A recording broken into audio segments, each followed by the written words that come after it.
எல்லாருக்கும் வணக்கம். நான் சதீஷ்குமார். எக்ஸாம் முன்னாடி நான் இங்கே ஒரு வீடியோ போட்டிங்க, நீங்கள் என்னை பார்த்துருப்பீங்க. அதில் நான் வந்து எல்லாருக்கும் நிறைய மோட்டிவேட் கொடுத்தேன். அதை வச்சு நானும் அந்த வீடியோ பார்த்து நிறைய மோட்டிவேட்டாக ஆனேன். நான் அதில் வந்து ஜிம்மர் எய்ம் பண்ணிட்டு இருந்தேன். ஆனால் அது என்னால் எடுக்க முடியலனாலும் நான் இந்த தடவை கண்டிப்பாக கவர்மெண்ட் சர்டிஃபிகேட் எடுத்துருவேன். ஏன்னா அந்த அளவுக்கு இங்கே நிறைய கோச்சிங் பண்ணாங்க, நிறைய டிப்ஸ் அண்ட் ட்ரிக்ஸ் சொல்லி கொடுத்தாங்க. எப்போ டிமோட்டிவேட் ஆனால் கூட சார் ஆனந்த் சாரை வந்து பக்கத்தில் உட்காந்து இண்டிவிஜுவலாக எல்லாருமே சப்போர்ட் பண்ணி உன்னால் முடியாதுன்னு எதுவும் இல்லை, நத்திங் இஸ் இம்பாசிபிள்னு சொல்லி ஒவ்வொரு தடவையும் அவர் வந்து மோட்டிவேட் பண்ணுற விதம் எங்களுக்கு ரொம்ப அதிர்ச்சியாக இருக்கும், ரொம்ப சந்தோஷமாக இருக்கும். அதனாலவே வந்து ஒரு எக்ஸாம் டேக்கிள் போகும்போதும் அவர் ஹேண்டில் பண்ண விதம் வந்து எங்களுக்கு ரொம்ப பிடிச்சிருந்தது. அதனாலவே எங்களுக்காக வந்து அவரும் வந்து மார்னிங்லாம் கிளாஸ் வருவார், நல்லா நடத்துவார். ஸோ அது எங்களுக்கு பெருசாக தெரியல.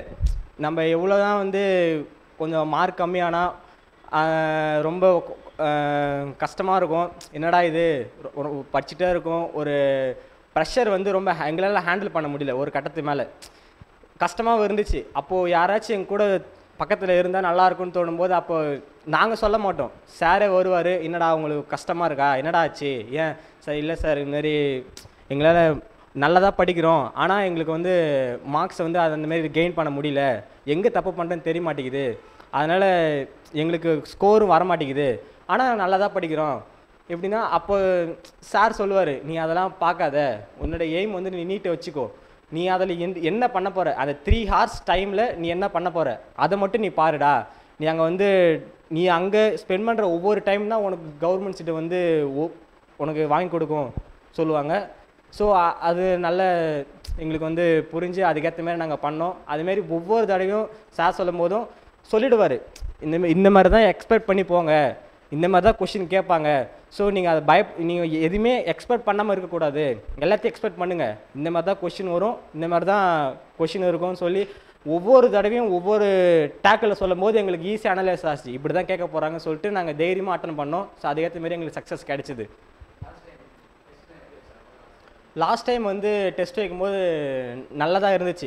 ஸோ எங்களுக்கும் அப்போ வந்து மார்க்ஸ் அவ்வளோ எப்படி சொல்கிறது டஃப்பாகவும் இருந்தது, ஈஸியாகவும் இருந்தது. கொஷின்ஸ் வந்து அவங்க கேட்கும்போது ஃபஸ்ட்டு டெஸ்ட் கேட்கும்போது ஈஸியாக கேட்பாங்க, அடுத்து கேட்கும்போது மாடரேட் டு டிஃபிகல்ட்டாக கேட்டாங்க, அடுத்து கேட்கும்போது difficult to moderate to difficult அந்த மாதிரி கேட்டிருந்தாங்க. அவங்க கேட்கும்போது ஒவ்வொரு சப்ஜெக்ட்டும் ஒவ்வொரு விதமாக கேட்டிருந்தாங்க, ஒரே மாதிரியாக கேட்கல. ஸோ அதனால் எங்களுக்கு அதுவும் ஹேண்டில் பண்ணுறது ஈஸியாக இருந்தது, எப்படி கேட்டாலும் அட்டன் பண்ணிடலான்னு ஒரு கான்ஃபிடென்ட் எங்களுக்கு கிடச்சிது. ஸோ அதனாலேயே எங்களுக்கு ஈஸியாக இருந்தது. ரிவிஷன் வந்து கொஞ்சம் பரபரப்பாகவே இருந்தது. அதேமாதிரி நேரத்தில் கிராஷ் கோர்ஸும் வந்தாங்க. கிராஷ் கோர்ஸ் வந்த நேரத்தில் வந்து சார் வந்து ரொம்ப அதிகமாக கிராஷ் கோர்ஸில் ஸ்பெண்ட் பண்ணுறது எங்களுக்கு இருந்துச்சு. ஆனால் சார் வந்து சொல்லுவார், நான் அங்கே தான் இருக்குன்னு நினைக்காதீங்க, நான் உங்கள் பக்கத்தில் தான் இருக்கேன், உங்களை பார்த்துட்டு தான் இருக்கேன். ஸோ உங்களுக்கு எப்பப்போலாம் உங்களுக்கு வந்து டிமோட்டிவேட்டாக அப்போ என்கிட்ட வாங்க, நான் பார்த்துக்கிறேன், நீங்கள் அதெல்லாம் பார்க்காதீங்க, நீங்கள் உங்களோட ஸ்டடீஸை மட்டும் கான்சென்ட்ரேட் பண்ணுங்கள், யார் என்ன பண்ணாலும் நீங்கள் எதையும் நினைக்கக்கூடாது, உன்னோட எய்ம் என்னவோ அதை நோக்கி மட்டும் போ, கண்டிப்பாக அதுவும் உனக்கு பெஸ்ட்டு மோட்டிவேட்டாக இருக்கும்னு சார் சொன்னார். ஃபிசிக்ஸ் கெமிஸ்ட்ரி ஸ்டாஃப் வந்து நல்லாவே பண்ணாங்க. எப்படின்னா அவங்களும் நல்லா பண்ணியிருந்தாங்க. கொஷின்ஸ் வந்து அவங்களே இண்டிவிஜுவலாக கொடுப்பாங்க, ஒரு ஆளுக்கு அவங்கவுங்க ஸ்டூடெண்ட்ஸுக்கு ஏற்ற மாதிரி கொடுப்பாங்க. இப்போ வந்து சில பேர் நல்லா பண்ணுவாங்க, சில பேர் வந்து அவங்க கெப்பாசிட்டி எப்படியோ அந்த கெப்பாசிட்டிக்கு ஏற்ற மாதிரி கொஷின் கொடுத்து அவங்கள ஹேண்டில் பண்ணி கொண்டு வந்தாங்க, அது நல்லா இருந்தது.